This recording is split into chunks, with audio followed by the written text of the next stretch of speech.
Pemirsa, gelombang aksi demonstrasi yang sudah terjadi sejak pekan lalu ternyata sampai hari ini masih terus terjadi. Dan kami akan mengajak Anda untuk melihat situasi terkini dari sejumlah titik di wilayah Jakarta dan Bandung yang menjadi lokasi unjuk rasa. Sudah ada rekan jurnalis Berita 1 Ilham Oktavian dan juru kamera Rangga Samudra, kemudian Ayep Sopandi di Bandung, Jawa Barat. Selamat sore rekan-rekan, saya ke Ilham terlebih dahulu. Ilham, bisa disampaikan saat ini Anda berada di titik mana dan seperti apa kondisi terkini dari unjuk rasa yang berlangsung di sana?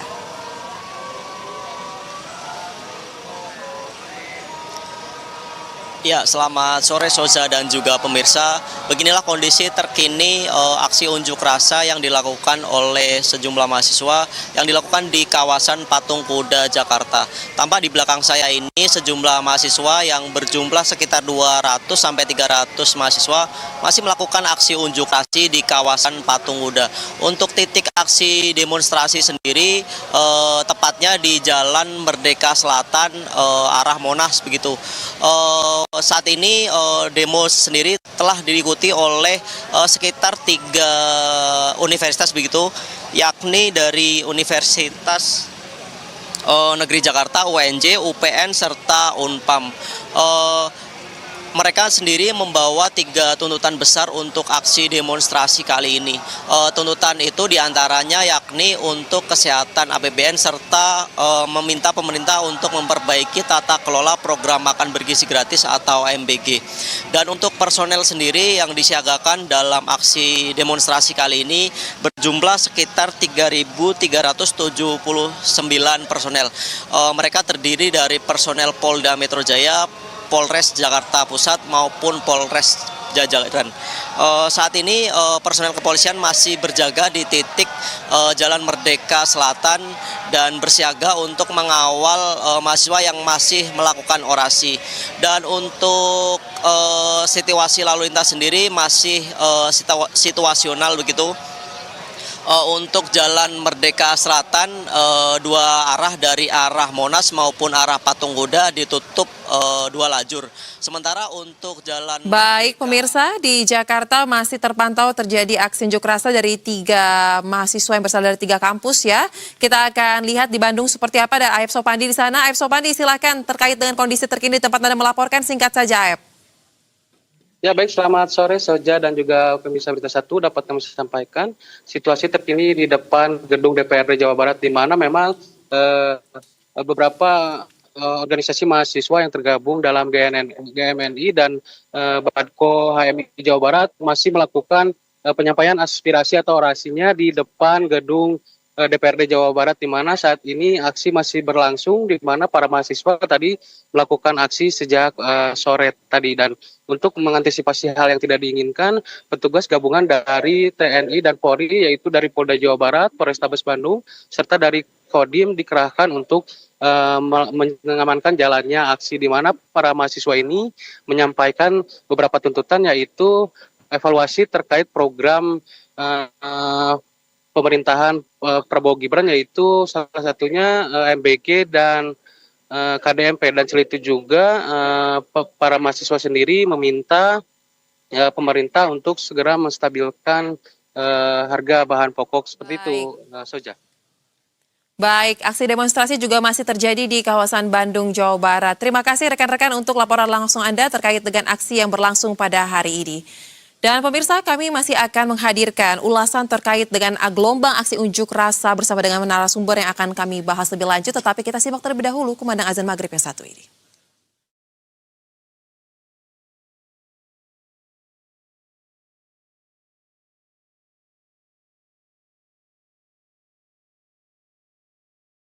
Allah,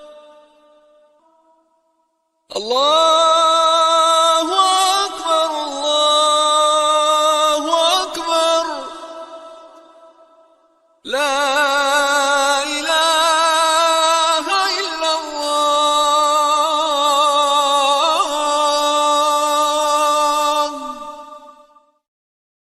Terima kasih pemirsa, Anda kembali bersama kami di Berita Satu Utama dan tadi kita sudah simak dan saksikan ya terkait dengan berita pengantar gelombang aksi unjuk rasa yang intens dilakukan sejak pekan lalu hingga saat ini masih terus berlangsung.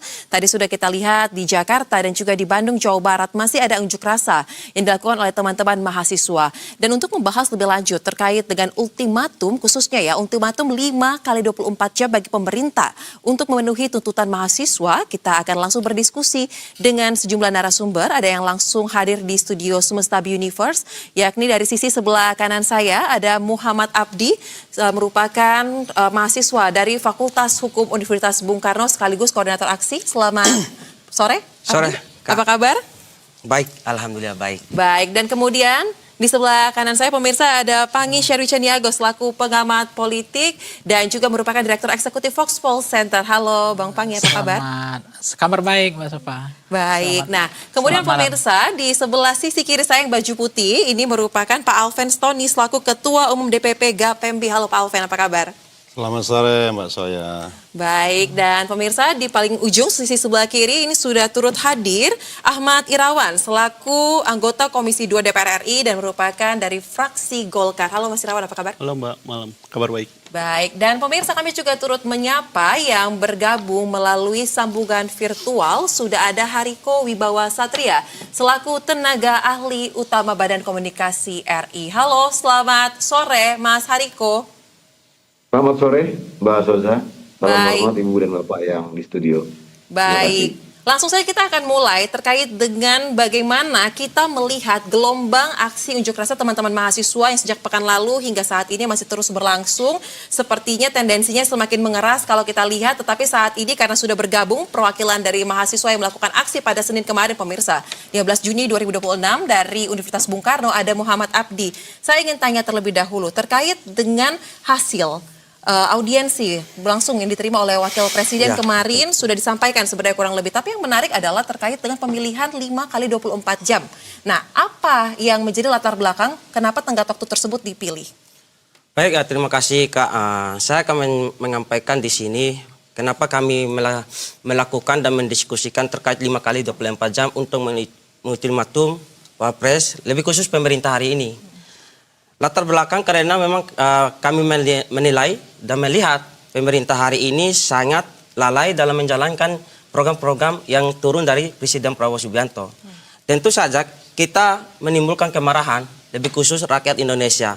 Karena memang dari trias politik hari ini, Kak, tahu sendiri, eksekutif, yudikatif, dan legislatif. Tidak ada chemistry hari ini yang bagaimana untuk memajukan kesejahteraan rakyat Indonesia dan menjalankan program-program hari ini. Nah, tentu 5 kali 24 jam itu sebagai warning dari pemerintah hari ini. Dan jangan sampai untuk kedepannya, jangan rakyat ini jadi korban-korban selanjutnya. Karena memang kita mengacu dari sejarah ke sejarah. Rakyat terus dikorbankan. Dan apa hari ini pemerintah tidak ada sikap kontribusi dan sikap untuk kepada rakyat untuk membela bagaimana rakyat ini hidup tenang di dalam negeri ini. Karena memang dari gencotan aksi-aksi kawan-kawan mahasiswa, baik dari Bandung, Jogja, Mataram, baik di Jakarta, itu memicu sebagai keresahan mahasiswa itu sendiri. Maka dari itu kami menilai 5 kali 24 jam itu sangat efektif untuk bagaimana pemerintah hari ini lebih jeli melihat kondisi hari ini yang kurang tidak baik-baik saja. Karena kami mahasiswa menilai terkait problematika yang hari ini terjadi, Kak, itu sangat carut-marut dan menimbulkan ketakutan yang besar bagi rakyat itu sendiri. Oke, di setiap desa tidak ada ketakutan, akan tetapi secara moralnya itu akan nyentuh, Kak. Baik.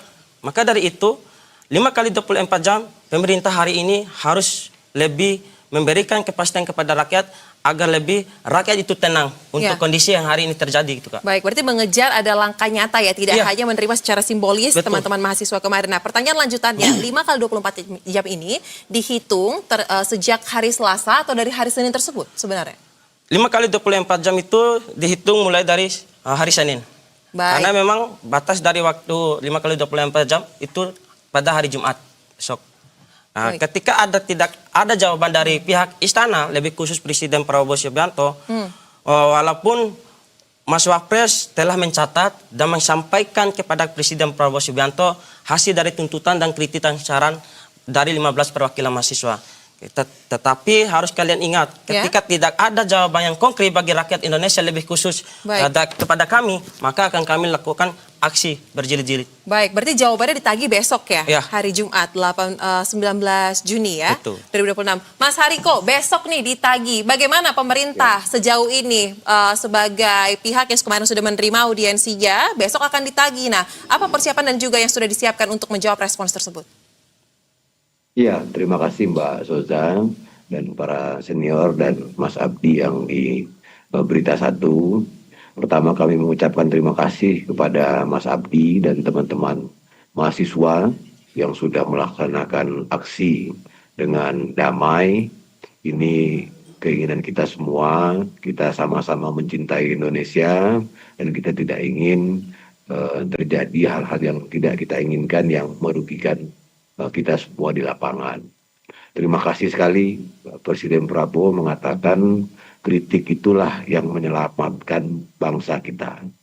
Jadi ada ungkapan penyesalan itu selalu datang terlambat. Terutama bagi pejabat-pejabat yang ditangkap oleh kejaksaan, oleh KPK karena kasus korupsi. Jadi mahasiswa ini betul-betul pahlawan kita, mengingatkan para pejabat jangan mencuri, jangan maling uang rakyat. Karena sekali lagi Presiden tidak akan melihat siapa dia, aturan akan tetap ditegakkan, tidak ada yang kebal aturan. Kemudian saya tidak mengapresiasi Mas Abdi, namun mungkin ada beberapa hal, bisa jadi HP kita berbeda gitu ya, atau algoritma di media sosial kita berbeda. Kita ini pemerintahan baru 19 bulan berjalan. Namun banyak hal-hal yang sudah dirasakan oleh masyarakat. Misalnya, belum pernah terjadi dalam sejarah Indonesia ini cek kesehatan gratis yang jumlah penerima manfaatnya mencapai 70 juta orang di tahun 2025. Baik. Ini pemeriksaan kesehatan preventif yang terbesar dalam sejarah. Dan di tahun 2026 ini 130 juta orang akan mendapatkan cek kesehatan gratis. Bukan hanya cek kesehatannya yang gratis, tapi pengobatannya juga gratis. Kemudian Mas Abdi, ya, belum pernah terjadi dalam sejarah ada pembatasan usia untuk pengguna media sosial di bawah 16 tahun, sekarang dibatasi. Bahkan banyak negara-negara maju yang mengikuti jejak langkah Indonesia. Ini untuk melindungi kita semua, anak-anak kita, dari kecanduan HP, pornografi, dan lain-lain. Kemudian untuk sama-sama kita ketahui, pemerintah juga mengeluarkan aturan terkait dengan nutrisi level. Sehingga nanti para orang tua ketika belanja, itu terkait makanan cepat saji sudah bisa mengetahui mana yang berbahaya, mana yang bisa bikin cuci darah, mana makanan-makanan yang mengandung gula, garam, lemak yang berlebihan. Nah, ini terkait pendidikan yang disampaikan oleh Mas Abdi. Memang kadang-kadang kita ini ada istilahnya itu. Kalau berita bohong itu sudah keliling dunia, tetapi berita yang pelurusannya itu baru pakai sepatu. Misalnya kayak pendidikan ya. Di tahun 2025 ya. Baik, kami menangkap poin keberhasilan program-program yang dijalankan oleh pemerintah. Tetapi mungkin spesifik untuk besok, apakah sudah ada sesuatu hal yang sudah disiapkan? Karena tenggat waktunya besok, Pak. 5 kali 24 jam tadi katanya Mas Abdi besok. Sudah disampaikan bahwasanya seperti yang dimintakan terkait dengan penghentian sementara makan bergizi gratis. Memang sekarang sudah dihentikan selama musim liburan, dan tetapi kalau Mas Abdi dan teman-teman itu meminta menghentikan program ini, tentu tidak bisa program makan bergizi gratis ini dihentikan ya. Karena kalau kita sama-sama tahu program makan bergizi gratis kita, ini Mas Abdi baru 1,5 tahun. Sedangkan di negara lain sudah 50 sampai 70 tahun ya. Di Korea, di Jepang, di Amerika Serikat, di India itu juga terjadi korupsi dalam program makan bergizi gratis. Sekali lagi saya sampaikan, di Jepang itu terjadi, tetapi bukan programnya yang dihentikan. Kita punya data. Jadi sebelum MBG itu 56% pelajar kita lapar saat ke sekolah. Setelah ada MBG itu turun jadi 16%. Ya, sebelum ada MBG pelajar kita yang kenyang saat sekolah itu hanya 43%. Setelah ada MBG naik menjadi 84%. Konsumsi buah juga naik dari 26 ke 84. Kami menangkap kemudian perbaikan-perbaikan ini sekali lagi tentunya membutuhkan betul-betul kritik. Kami senang sekali dengan apa yang dilakukan oleh Mas Abdi dan teman-teman.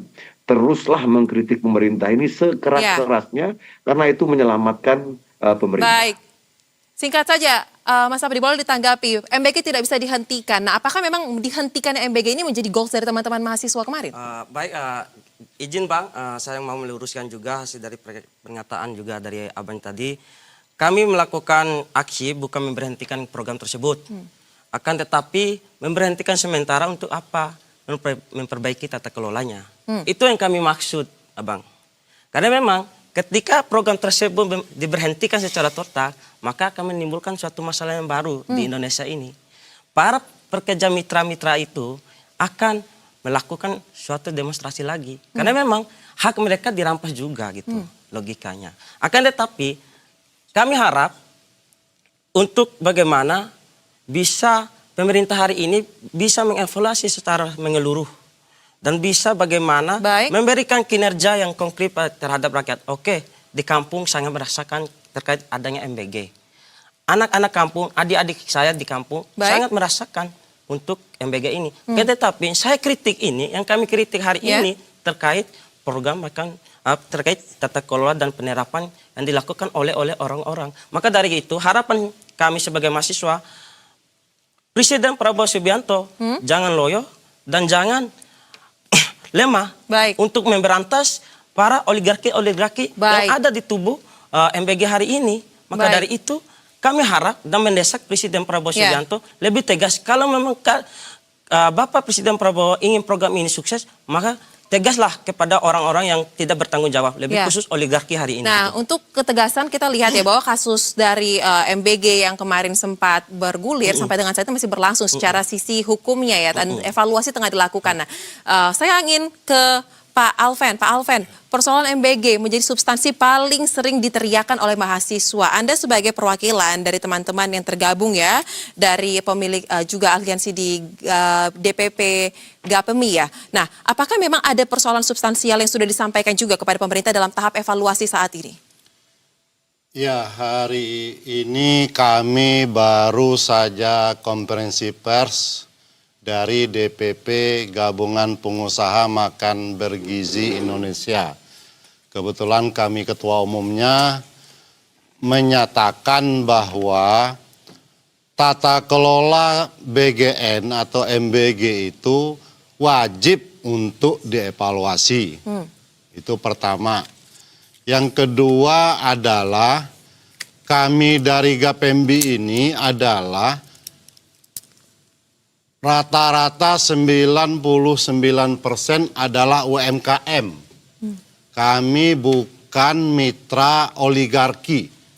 Kami adalah pemilik dapur MBG yang menyewakan kepada pemerintah Indonesia melalui BGN.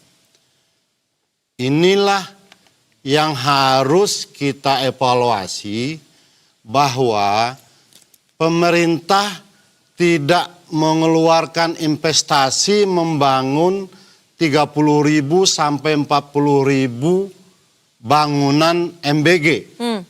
Yang mengeluarkan investasi adalah kami-kami yang UMKM ini. Ada yang punya satu dapur 10 orang join, ada yang punya satu dapur 5 orang, ada yang mengambil pinjaman kredit perbankan, Baik. ada yang utang sama tetangga, itulah profiling dari kami anggota Gapembi. Ya. Jadi kalau bicara tata kelola, saya setuju sama Mas Abdi tadi bahwa memang wajib dievaluasi tata kelolanya, terutama terhadap tata kelola pengadaan barang Ya. yang menjadi pintu masuk terhadap serangan terhadap MBG. Kami tidak tahu menau dengan pengadaan motor yang sampai triliunan. Ya. Bahkan SPPG kami tidak pernah menerima motor itu sampai hari ini. Baik. Kenapa persoalan tersebut malah menjadi terdampak dengan kami pemilik SPPG ini? Kalau dihitung 30.000 sampai 40.000 bangunan SPPG tersebut, Ya. itu kali 2 miliar atau sampai 3 miliar saja, itu sudah 80 triliun sampai 120 triliun investasi masyarakat di situ. Baik. Bukan investasi danantara, bukan investasi asing, Jadi dana bukan rakyat juga ya? investasi dari pengusaha besar. Inilah yang menjadi hari-hari ini kerisauan masyarakat. Ya. Katanya ada moratorium, Baik. ada pemberhentian sementara. Ini buat kami problem. Kalau kita punya rumah disewa, misalkan sewa 1 tahun atau 2 tahun, kami liburan sewanya minta digratiskan ya. Ini kan sesuatu hal yang nggak masuk akal. Baik, baik. Bukan kita minta pada saat sekolah harus memberi pelayanan, tapi biaya sewa yang kami investasikan setiap tahun, Baik.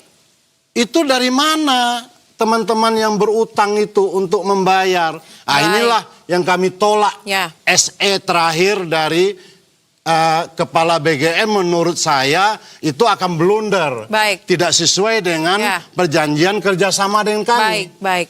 Begitu. Karena ada dinamika maka evaluasi yang dilakukan seperti ini. Tapi ternyata sampai detik-detik ini bukan hanya masyarakat saja yang teriak, tapi pemilik SPPG juga merasa dirugikan ya dengan Ya pada proses akhirnya tersebut, BGN diserang oleh mahasiswa, justru dapat serangan juga dari mitra. Kan jadi aneh sekali Baik. tata kelolanya. Jadi benar Gitu. ada persoalan tata kelola yang sangat substansial mendasar pemirsa yang salah dalam program ini. Nah, saya akan gali juga setelah kita sampai di pada titik ini gelombang aksi terus terjadi dari teman-teman mahasiswa dan pemilik dapur juga menyampaikan kondisi mereka yang tidak baik-baik saja juga di tengah persoalan ini. Bagaimana DPR dan juga kalau kita lihat dari perspektif politik garis besarnya. Tapi kita akan lanjutkan pemirsa usia jeda yang satu ini tetaplah di Berita Satu.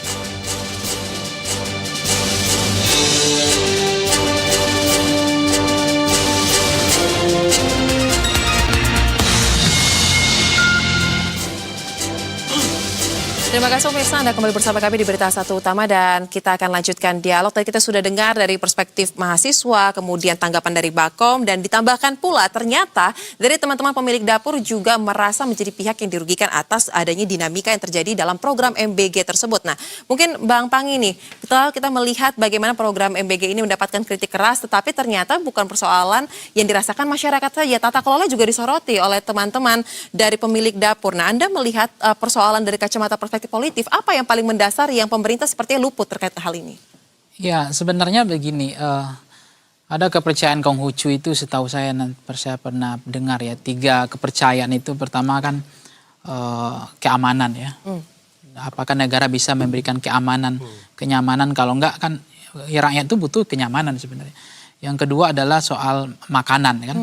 Apakah negara perlu atau tidak menyiapkan makanan itu, karena apakah rakyat bisa untuk mencari makan sendiri. Tapi yang yang ketiga ini adalah trust. Ternyata yang paling penting dari ketiga ini, 2 ini bisa hilang. Tapi yang trust yang ketiga nggak boleh hilang. Nah, negara hari ini sedang bertaruh gitu, mempertaruhkan trustnya demi untuk makanan. Ya. Ini yang jadi problem sekarang. Intinya suhunya negara ini, republik ini berdiri bukan karena makanan, bukan karena keamanan. Ya. tetapi karena kepercayaan. Kita bertarung, berjuang, ya karena harus ada kepercayaan untuk merdeka. Kalau masih ada harapan, orang masih ada di Indonesia. Kalau nggak ada harapan, ya kabur aja dulu itu hashtagnya.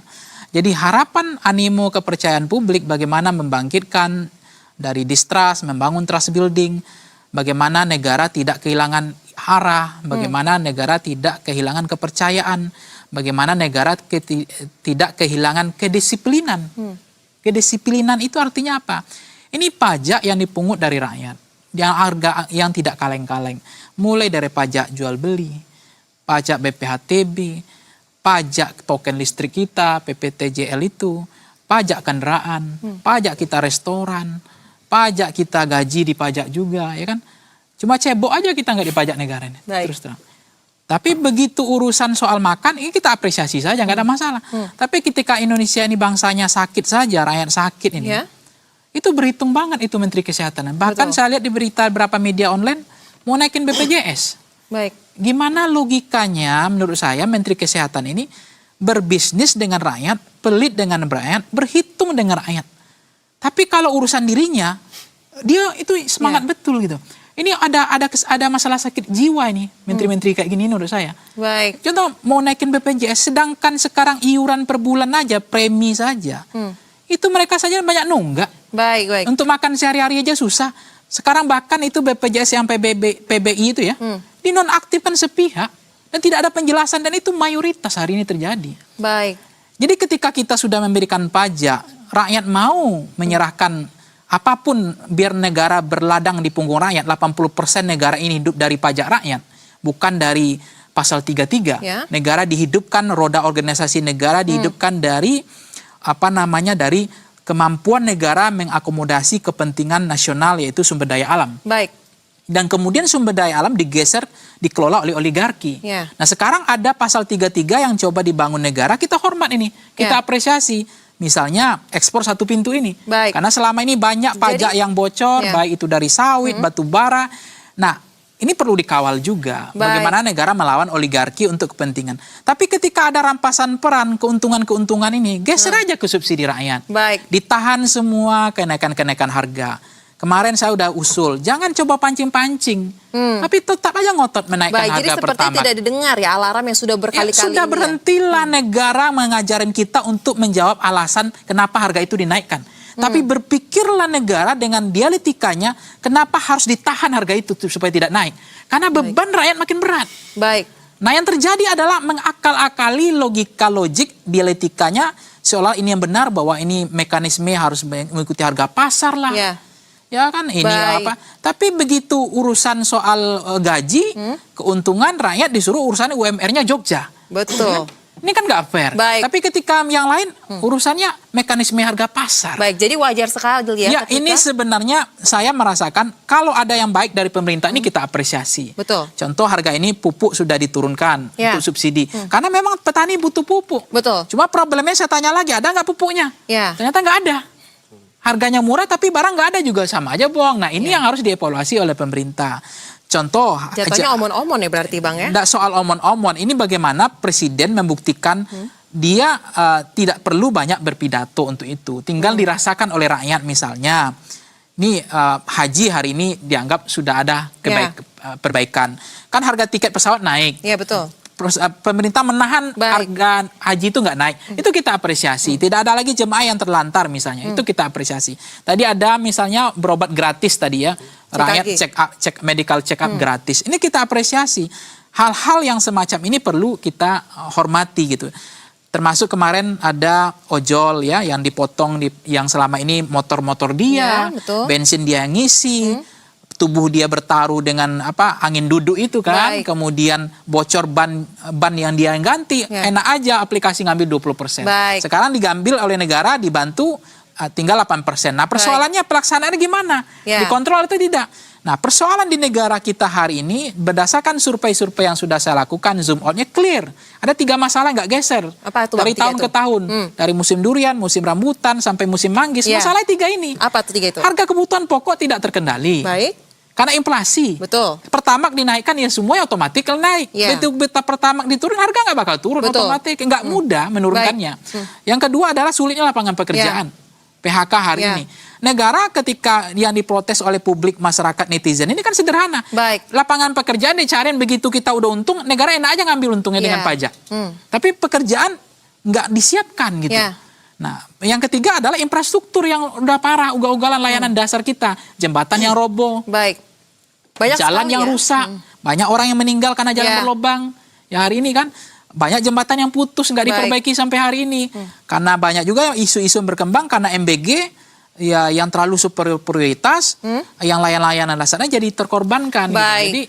Jadi menurut saya sudah kompleksitas dan sudah waktunya memang pemerintah untuk betul-betul tidak menyepelekan. Baik, Apalagi pidato-pidato presiden kemarin, Ya. mohon maaf, Ya. itu seperti saya sedih saja. Baik, langsung saja Seorang kita minta. menurut saya ini bukan Prabowo dulu gitu loh. Bukan Prabowo yang abang kenal ini dulu. jangan-jangan yang kita tahu gara dulu. pengaruh-pengaruh goyang gemoy ini begini Presiden Prabowo akibatnya. Ini virus dari mana ini nggak tahu saya. Baik, nah langsung kita saya tanya nih. nggak pernah dengar Prabowo ini kayak gini dulunya karena saya 20 tahun mengikuti Prabowo nggak pernah nyanyi gitu nggak pernah. Baik, langsung ditanggapi Mas Hariko. Pemerintah lagi-lagi mendapatkan kritik keras, jangan mendikte bagaimana masyarakat menanggapi suatu persoalan, dan juga Pak Prabowo dinilai berubah nih secara pribadi dan juga kebijakan-kebijakannya. Bagaimana Bako memandangnya?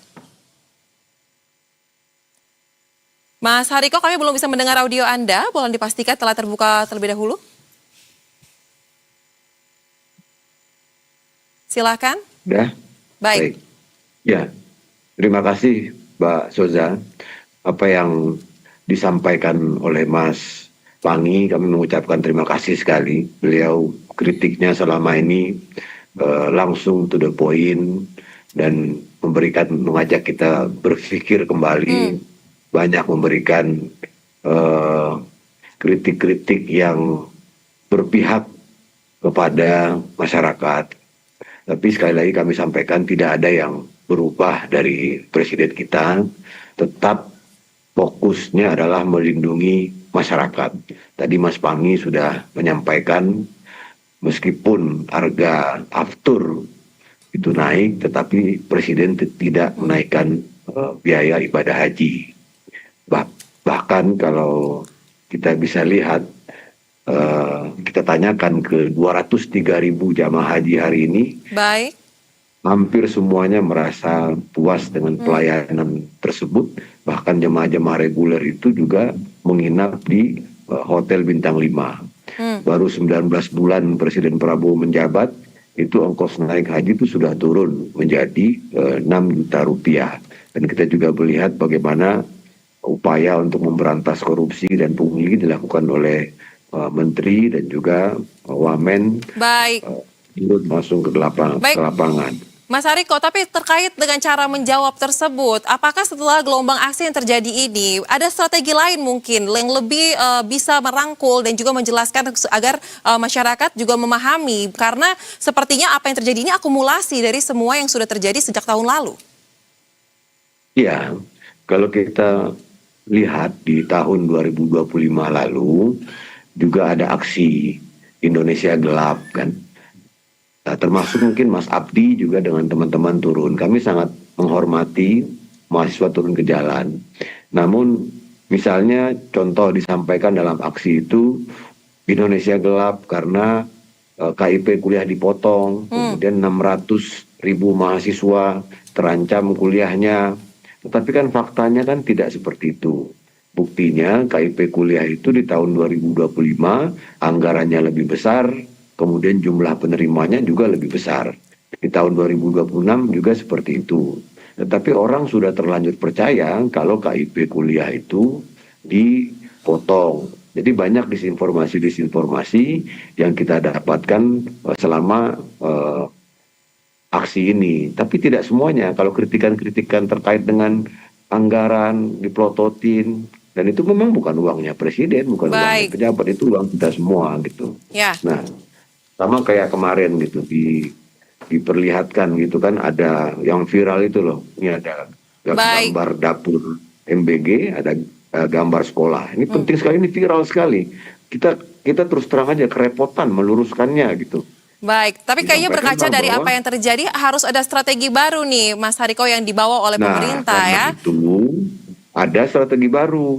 Dan ini sebetulnya sudah lama kita lakukan, tapi perlu kita hidupkan lagi. Jadi sebaiknya memang harus sumber-sumber informasi yang pertama ini datang duduk langsung bersama Baik, berdialog. mahasiswa. Baik. Nah, seperti yang terjadi di UGM kemarin. Baik. 3 anggota Kabinet Merah Putih langsung hadir. Ya, Kemudian untuk diadakan, menjelaskan apa yang sebenarnya terjadi dengan data yang dipaparkan. Baik, nah ditahan dulu kemudian Mas Hariko, ada- karena kita baik, juga akan melihat bagaimana setelah sampai di titik ini pembicaraan kita sudah semakin meluas dan saya ingin pandangan dari mitra kerja pemerintah. Ada Mas Irawan di sini, DPR. Yang dilihat di sini adalah akumulasi kekecewaan. Mas Irawan. Dan kemudian tadi Pak Alven juga mengatakan bukan hanya masyarakat, tapi mereka juga masyarakat yang sebagai pemilik dapur juga memiliki kerugian tersendiri. Ada persoalan komunikasi. Nah, DPR sebagai mitra kerja pemerintah melihat benang kusutnya ini seperti apa dan bagaimana Anda memastikan bahwa apa yang menjadi keresahan dari masyarakat, Anda wakil rakyat bisa menyampaikannya dan juga memperjuangkannya. Berarti yang dimaksudkan yang pokok adalah terkait dengan program makanan bergizi gratis. Ya, betul. Kalau yang lain-lain kan tadi Pak Pangi dan yang lain-lain kan juga sudah menyampaikan terkait dengan beberapa hal dan prestasi yang telah dilakukan oleh pemerintah gitu. Nah, kaitannya dengan program makanan bergizi gratis ini, tentu kami di DPR juga senafas dengan apa yang disampaikan oleh publik. Kaitannya ada tuntutan terkait dengan satu adalah perbaikan tata kelolanya. Kedua adalah perbaikan terkait dengan operasional dari Badan Gizi Nasional itu sendiri, dalam hal ini mitra-mitranya SPPG. Dan itu telah disampaikan dalam rapat-rapat bersama di DPR bersama dengan Badan Gizi Nasional. Itulah tuntutan utamanya. Yang ketiga adalah terkait dengan anggarannya. Jadi ada 3 hal. Satu adalah kebijakan politik anggarannya, kaitannya dengan Badan Gizi Nasional sendiri sebagai satu lembaga negara. Yang kedua adalah tata kelolanya, yang ketiga adalah operasionalnya. Tentu kita sudah tahu kaitannya dengan kejahatan korupsi yang terjadi di BGN.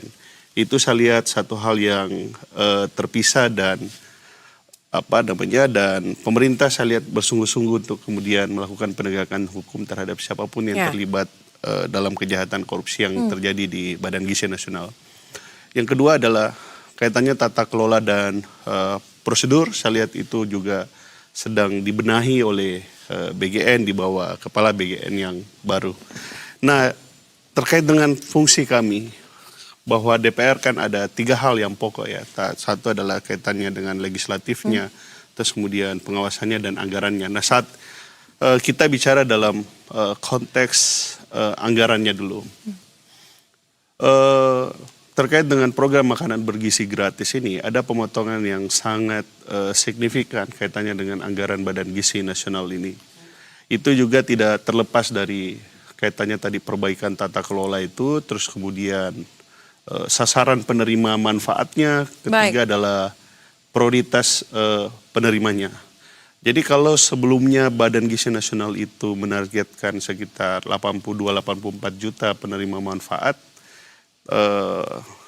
angka tersebut telah direvisi sekitar 62 juta penerima manfaat dengan sasaran strategis penerima manfaat itu. Satu adalah ibu hamil, terus kemudian bayi, ketiga adalah daerah-daerah yang memang ada di 3T dan fokus terhadap anak-anak yang masih ada di sekolah dasar.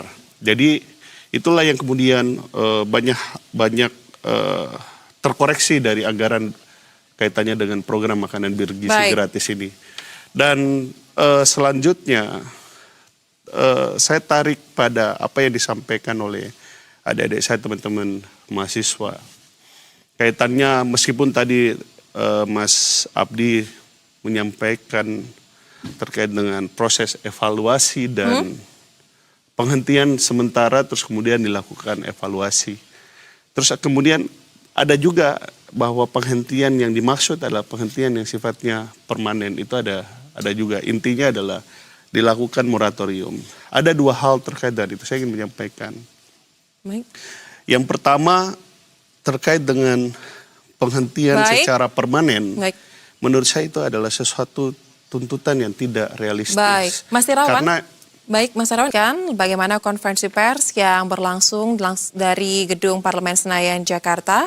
Kita akan kembali lanjutkan terkait dengan dialog mengenai gelombang aksi dan juga mengenai substansi yang dibahas. Tadi ada Mas Herawan, boleh dilanjutkan mengenai poin penting yang tadi dibahas. Tadi saya kira, seingat saya terhenti pada bahwa tuntutan untuk meminta agar program MBG ini dihentikan itu adalah tuntutan yang tidak realistis. Karena begini, saya masih ingat satu dialog dalam debat antar calon presiden. Oke. Pada saat itu antara Pak Prabowo dengan Pak Ganjar dalam satu sesi debat. Pak Prabowo itu nanya kepada Pak Ganjar pada saat itu, bagaimana menurut Pak Ganjar terkait dengan program makanan bergizi gratis ini jika diberikan kepada anak kecil gitu, yang secara data disampaikan mengalami stunting, kurus, pendek dan lain sebagainya. Yeah. Pak Ganjar pada saat itu menjawab kalau diberikan kepada usia anak itu sudah sangat terlambat. Yeah. Seharusnya pada saat itu adalah diberikan sejak ibunya masih hamil. Baik. Itu adalah dialog yang terjadi dalam Pilpres, dan kemudian kan kita tahu hasilnya bahwa Presiden Prabowo terpilih dengan kemenangan sekian persen. Tentu bahwa visi misi program yang disampaikan oleh Presiden dalam satu pemilu yang dilaksanakan secara demokratis tersebut, inilah yang kemudian dilaksanakan oleh Presiden ketika sedang menjabat. Baik. Dan saya kira kalau kita memaksa Presiden untuk menghentikan program makanan bergizi gratis tersebut, itu sama saja mengajak Presiden untuk kemudian mengingkari janji politiknya terhadap rakyat. Apalagi kemudian program makanan bergizi gratis ini juga lakukan efisiensi dan lain-lain sebagainya, memang menjadi tuntutan rakyat tersebut. Ya, memang terkait dengan MBG tadi sudah dipertegas juga ya oleh teman-teman mahasiswa. Mas Abdi mengatakan tidak meminta sebenarnya agar program ini diberhentikan, tetapi dievaluasi secara serius ya. Betul. Nah, kalau begitu kita lihat ya pemirsa, dan juga kita tahu ya bahwa sejak kasus korupsi di tata kelola MBG terungkap oleh Kejaksaan Agung, dari situlah kita dengar Nani SD yang selaku Kepala BGR menyampaikan sejumlah poin-poin bagaimana perbaikan akan dilakukan. Saya akan cross check terkait dengan tata kelola ini ya. Pak Alven, perbaikan tata kelola paling penting adalah ketika melakukan evaluasi juga melibatkan pihak-pihak yang dilibatkan. Apakah sejauh ini dari pihak Bapak dan juga teman-teman pemilik dapur pernah dilibatkan Pak untuk bisa mengevaluasi bersama terkait dengan program MBG sudah berjalan selama 1,5 tahun lebih? Ya, kalau kita belajar kebijakan publik, saya kira setiap keputusan itu harus mampu menjaring banyak masukan dari stakeholder. Masukan dari mahasiswa, masukan dari media, dari akademisi, masukan dari DPR. Sayangnya BGN ini jarang atau hampir dikatakan kami sebagai mitra ini yang membangun SPPG itu tidak pernah diundang untuk memberi masukan. Sampai detik ini. Sehingga yang terjadi adalah tata kelolanya jadi tidak sesuai harapan masyarakat. Baik. Gitu. Kalau hal lain, kita sudah lihat sendiri bahwa kejadian keracunan dan segala macam sudah jauh berkurang. Artinya apa? Mitra sudah aware dengan apa yang harus dilakukannya. Baik. Gitu loh. Namun ada tata kelola terhadap pengadaan barang yang berimbas terhadap tata kelola operasional MBG ini. Nah, ini yang kelihatannya BGN ya mendapatkan insight lah dari beberapa pihak ini untuk catatan bisa. penting bagi BGN Ini untuk yang berbenah, kelihatannya masih kurang. Baik. Gitu. Baik, nah saya akan tanyakan berarti langsung kepada Bang Pangi ya. Karena kalau dari bagaimana kebijakan publik dibentuk ini harus melibatkan semua pihak yang terlibat. Tapi nyatanya sampai dengan saat ini diakui oleh Pak Alven bahwa tidak pernah dilibatkan untuk mengevaluasi terkait hal tersebut. Bang Pangi boleh ditanggapi terkait dengan bagaimana Anda melihat persoalan ini. Tapi kita harus jeda sejenak dulu pemirsa. Tetap bersama kami di Berita Satu Utama. Terima kasih pemirsa, Anda kembali bersama kami di Berita Satu Utama. Langsung saja Bang Pangi boleh ditanggapi, ternyata evaluasinya termasuk di tata kelola. Tata kelolanya dari perwakilan pemilik dapur mengatakan belum pernah dilibatkan. Jadi bagaimana evaluasi sebenarnya dilakukan? Apakah memang nggak perlu nih merangkum bagaimana pendapat dari pihak-pihak yang terlibat? Iya, memang kan ini dana yang dibesar, bukan dana yang dikelola ini bukan dana kecil ya, dana besar gitu. Jadi dilibatkan ini APBN kita kan, yang skalanya jadi prioritas menjadi penting. Artinya perlu deliberatif, ya, perlu redundansi, penuh dengan KPI yang terukur, based on data, percaya dengan riset. FGD tetap ada. Ini kan juga karena pengaruh Presiden Prabowo mengatakan nggak perlu ada FGD. Akhirnya apa yang terjadi? Semuanya nggak ada kontemplasi yang panjang, nggak ada pilot projectnya. Ini dana gelondongan tiba-tiba digarap dan banyak pihak-pihak yang terkait di sana. Dan musibah terbesarnya adalah korupsinya bukan di bawah saja, langsung kepala BGN-nya yang merampas makanan untuk rakyat gizi nasional. Gimana kepercayaan publik mau nggak mudah menumbuhkan animo, memulihkan kepercayaan publik, trust building, kepalanya betul gitu, yang merampas hak-hak gizi rakyat Indonesia.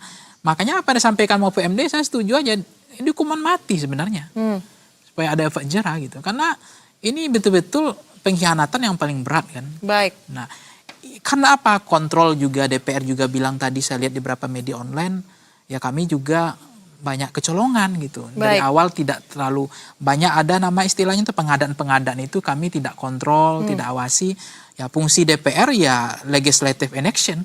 DPR diam, tidak melakukan kontrol dan terlambat. Sementara influencer, aktivis, pengamat itu mulutnya udah 2 tahun yang lalu udah nyinyir. Beribu-buih mulut mengatakan ini makanan keracunan. Ini speknya nggak jelas. Ini masa ada satu kecamatan 3 titik. Ini kok dibangun, ini berapa biayanya? Sudah banyak kan waktu itu, ini tepat sasaran nggak ini? Kota-kota dikasih sudah banyak. Itu 2 tahun yang lalu, Mbak. Jadi ini nasi sudah jadi bubur, udah terlambat banget gitu. Nah, belum yang Dadan bilang para penjilat yang namanya si Dadan ini ngomong kasih ikan lele, potong sapi. Baik. Makin dibohongin kayak gini, gimana kita kesadaran palsu kita jadi kok kaget kita melihat negara mengelola uang sebesar ini dengan tidak terukur gitu, dengan tidak ada persiapan yang betul-betul memadai. Baik, saya ingin masuk dari situ ke Mas Irawan. Fungsi pengawasan DPR tadi seperti kata Mas Pangi, Bang Rasa ternyata program ini banyak kecolongannya. Nah, saya tapi ingin masuk pada konteks bagaimana sebenarnya ketika suatu program ini dilakukan oleh pemerintah, key performance yang ditetapkan oleh teman-teman di DPR, dan juga karena gelombang aksinya terus konsisten mengatakan salah satu yang dikritik adalah persoalan itu. Betul, itu juga sesuatu yang kami cermati betul, bahwa ternyata perhatian publik itu, khususnya adik-adik kita mahasiswa, sangat tinggi terhadap program makanan bergizi gratis ini, sampai kemudian itu menjadi satu isu sentral dan isu pokok yang menjadi aspirasi banyak pihak. Itulah yang kemudian yang kami lakukan dalam siklus pembahasan anggaran ini pada saat ini di DPR, itu mempelototi betul apa yang sedang disusun oleh Badan Gizi Nasional, sehingga di proses pembahasan pagu indikatif yang akan masuk di anggaran Badan Gizi Nasional itu sangat dipelototi betul oleh pemerintah. Satu. Itu kenapa bisa kecolongan pengadaan motor listrik sama kos kaki itu nggak ada? Kok bisa itu juga, kecolongan gitu DPR? Itu juga menjadi problem konstitusional kita, bahwa kewenangan budgeting yang dimiliki oleh DPR itu terbatas dan tidak bisa masuk dalam satuan 3, yakni jenis program dan kegiatan. Jadi kami hanya sampai pada proses alokasi anggarannya aja, dan itu sifatnya gelondongan-gelondongan semua. Ini bagian dari detail gitu. Ini bagian dari evaluasi sistem yang membuat kami berpikir bahwa memang kami perlu mendorong adanya revisi kembali Undang-Undang MD3 ini, agar kemudian pengawasan kita terhadap anggaran itu lebih efektif gitu. Itu juga kami merasa sering terjadi seperti itu sehingga kami juga sering disalahkan Ya. jika terjadi hal-hal yang seperti itu. Baik. Nah, tapi tadi yang Pak Pangi sampaikan itu sangat bagus dan sekali lagi saya sampaikan bahwa apa yang kami sampaikan juga itu adalah senafas dan seirama dengan apa yang disampaikan oleh masyarakat sipil terkait perlunya keterbukaan, terkait perlunya pendekatan teknokratik terhadap setiap kebijakan yang diambil oleh presiden atau lembaga negara atau kementerian. Baik. Terus kemudian komunikasi publik yang perlu diperbaiki dan paling penting yang sekarang adalah yang terdekat adalah mendengar aspirasi Ya. masyarakat, aspirasi rakyat melalui berbagai aksi demonstrasi. Dan saya kira maraknya aksi demonstrasi tersebut itu adalah bukti bahwa adanya jaminan dari negara terkait dengan kebebasan menyampaikan pendapat. Baik, demonstrasi dianggap sebagai wadah yang paling efektif juga hingga saat ini untuk bisa mendengar bagaimana aspirasi dari masyarakat dan harus ditampung dan direspons ya. Betul, Mas Irawan. tapi meskipun tadi di awal diskusi ada waktu 5 kali 24 jam, saya kira tidak sampai 5 kali 24 jam, hal-hal yang disampaikan itu sebenarnya secara gradual telah dilaksanakan dan telah ada progres dari pemerintah gitu dan itu pemerintah juga menyadari hal tersebut. Baik, nah tanggapan dari mahasiswa ada secara gradual sudah ada progres ya? Bagaimana? Kak, Melihat gini, itu? izin Bang. Sebenarnya kami mahasiswa menilai ini ketiga tres politika tidak ada chemistry. Yang dimana eksekutif sama legislatif ini kan sebagai bentuk satu kesatuan dalam negara. Di mana legislatif untuk bagaimana mengawal kebijakan pemerintah hari ini. Dan harapan kami mahasiswa tentu mempunyai harapan lebih terhadap legislatif. Akan tetapi secara realitanya yang kita lihat hari ini harus mahasiswa dulu turun ke jalan baru legislatif bersuara. Melakukan gerakan. Ini yang jadi problematika yang saya tekankan hari ini. Karena memang legislatif ini mempunyai kewenangan penuh, mempunyai tugas yang cukup besar.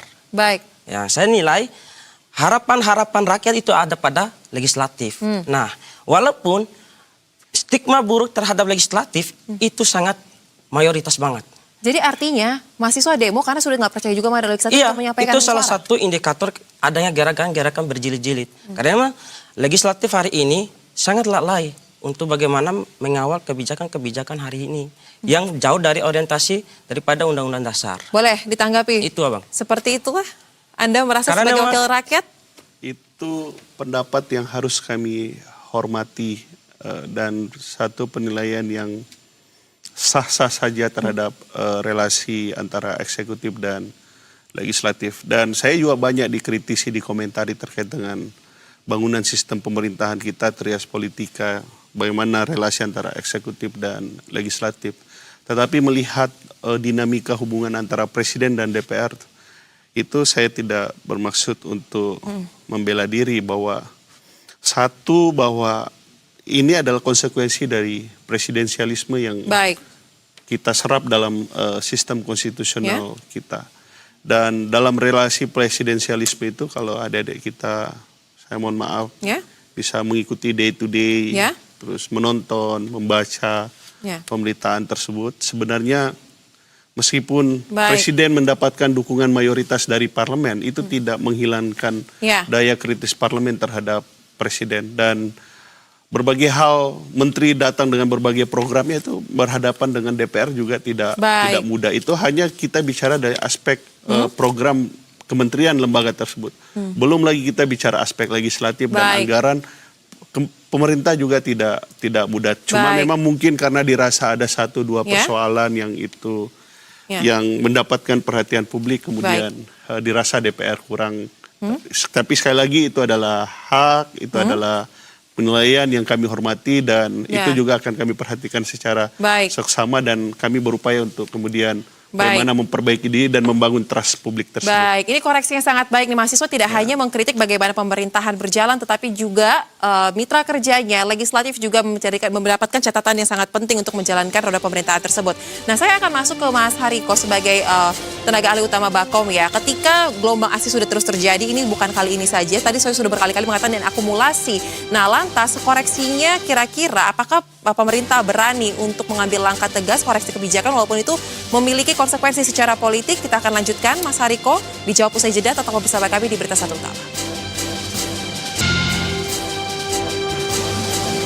Jadi pemirsa langsung saja kita dengar bagaimana tanggapan dari pemerintah. Ada Bakom yang bergabung Mas Hariko. Mas Hariko, jadi setelah semuanya tadi kita simak, ada catatan juga soal evaluasi yang dilakukan oleh MBG tapi tidak melibatkan bagaimana teman-teman mitra yang terlibat ya. Nah, tapi saya ingin masuk kepada jika data-data yang disampaikan kepada pemerintah sebagai kritik ini valid, apakah pemerintah siap untuk melakukan koreksi kebijakan yang lebih ekstrim lagi walaupun itu beresiko secara politik?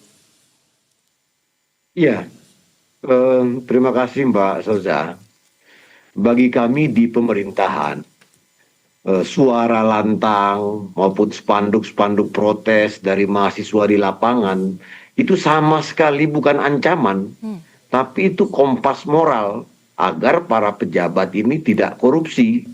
Dan memang sejak dulu gerakan mahasiswa ini adalah gerakan intelektual, gerakan moral, dan kita membutuhkan kritik-kritik dari gerakan mahasiswa, protes, melalui spanduk, melalui media sosial. Itulah yang menyelamatkan bangsa kita ini. Jadi sekali lagi kepada Mas Abdi dan teman-teman di kampus, teruslah menyampaikan kritik-kritik, teruslah menyampaikan suara masyarakat, dan tidak ada perbedaan antara pemerintah dengan mahasiswa. Sama, pemerintah dan mahasiswa itu sama-sama mencintai bangsa Indonesia. Itu sejak dulu. Hanya saat ini yang lebih kita ketahui adalah bahwa informasi ini kan sudah semakin luas. Sekarang kan kita sama-sama mengetahui. Baik. Misalnya dari Piala Dunia ini kan kita sama-sama mengerti bahwasanya semua negara ini bersaing, ya, bukan hanya di bidang olahraga, tapi juga di bidang ekonomi, militer, teknologi. Jadi kita ini satu tim. Itulah mengapa kita selalu menyampaikan, silahkan aksi-aksi, cuma hati-hati. Hati-hati jangan sampai ada provokasi yang bisa menimbulkan kerusuhan dan bisa menimbulkan masalah baru. Itu yang tadi yang disampaikan oleh Mas Abdi. Baik, Mas Hariko. Kami menangkap intinya bahwa pemerintah terbuka atas semua ruang kritik yang disampaikan termasuk teman-teman mahasiswa. Karena waktu kita terbatas, langsung saja dari mulai Mas Abdi, jika ternyata besok tidak sesuai dengan harapan, kira-kira lanjutannya akan seperti apa dari teman-teman mahasiswa? Baik, terima kasih Kak. Tentu saya menilai demo tersebut tidak akan terjadi jika pemerintah berjalan dan melakukan kinerja-kinerja sesuai dengan amanat konstitusional. Itu yang harus abang-abang ketahui. Yang abang jelaskan tadi, kami sangat pengen sinergis dengan pemerintah hari ini, akan tetapi jangan juga menyampaikan di depan TV, di depan layar, dan realita di lapangan tidak akan terjadi. Maka dari itu, banyak kawan-kawan mahasiswa hari ini yang menyesali ketika pemerintah hari ini melakukan konferensi pers dan secara realitanya tidak sesuai dengan apa yang diucapkan. Itu yang harus kita tekankan. Maka dari itu, ketika pemerintah hari ini terkait dengan yang kami ultimatum 5 kali 24 jam tidak ada respon dan kebijakan strategis, maka kami akan turun ke jalan dan melakukan aksi demonstrasi. Baik, nah melengkapi, mumpung lagi ada evaluasi, harapan dari teman-teman GPMI. MBG ini adalah program mulia dari Presiden Prabowo. Prabowo sebagai presiden sudah punya referensi dari banyak negara yang sudah sukses menjalankan MBG ini. Jadi tidak mungkin program prioritas Prabowo ini beliau tidak melaksanakan evaluasi. Sehingga para penyelenggara MBG ini mohon tidak salah cara menerjemahkan keinginan Prabowo. Terima kasih. Baik, nah DPR untuk memastikan bahwa aspirasi masyarakat sebagai wakil rakyat benar-benar didengar, fungsi seperti apa yang mungkin akan lebih diintensifkan ke depannya? Singkat saja, silakan.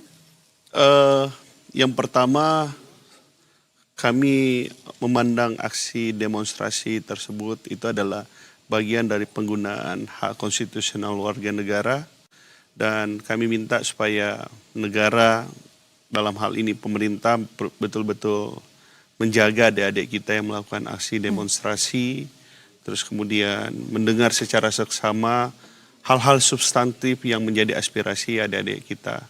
DPR dalam posisi ingin menjaga pemerintahan ini berjalan dengan baik, dan tentu untuk pemerintahan yang baik tersebut membutuhkan banyak masukan dan keterlibatan banyak pihak, dan hal-hal yang disampaikan tersebut juga termasuk kritik terhadap DPR sendiri itu kami hormati dan kami minta publik juga mengawasi kami dan juga melihat bagaimana relasi kami dengan pemerintah, artinya bahwa rapat-rapat kami bersama DPR, terus kemudian penyampaian pendapat, aspirasi, kebijakan itu dikawal dengan baik dan kami berharap bahwa sama harapan kami bahwa ini adalah negara kita, tentu kita sama-sama ingin negara ini jadi lebih baik ke depan. Baik, kita goalsnya adalah ingin ada perbaikan yang lebih serius dari pemerintah, melengkapi first thing first untuk pemerintahan. Silakan Bang Pangi. Baca doanya ya.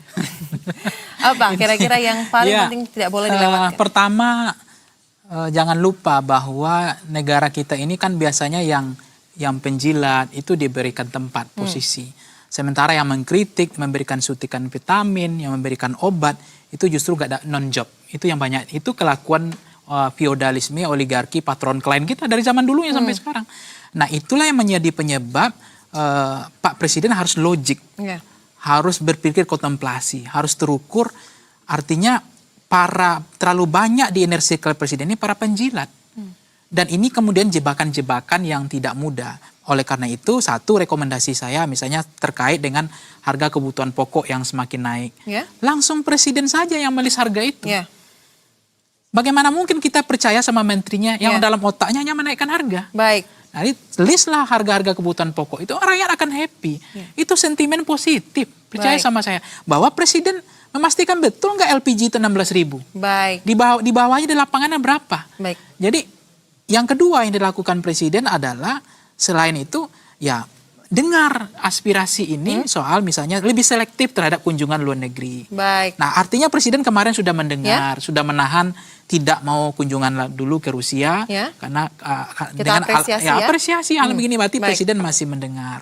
Yang terakhir adalah inilah waktu yang sangat penting bagi Presiden untuk mencoba memulihkan kembali, mengambil kembali animo kepercayaan publik dengan memastikan kebijakan program yang mengembirakan hati rakyat, yang menjaga perasaan rakyat. Bukankah mengembirakan rakyat, menjaga perasaan rakyat misalnya ngasih BPJS gratis, token listrik nanti untuk 9.000 watt, kemudian pungutan-pungutan selama ini pajak diturunkan 9% nanti, atau kabar-kabar gembira yang lainnya, layanan-layanan dasar kita itu betul-betul diperhatikan, gaji saya dosen ini yang di bawah UMR ini gimana? Nah ini harus masuk nih.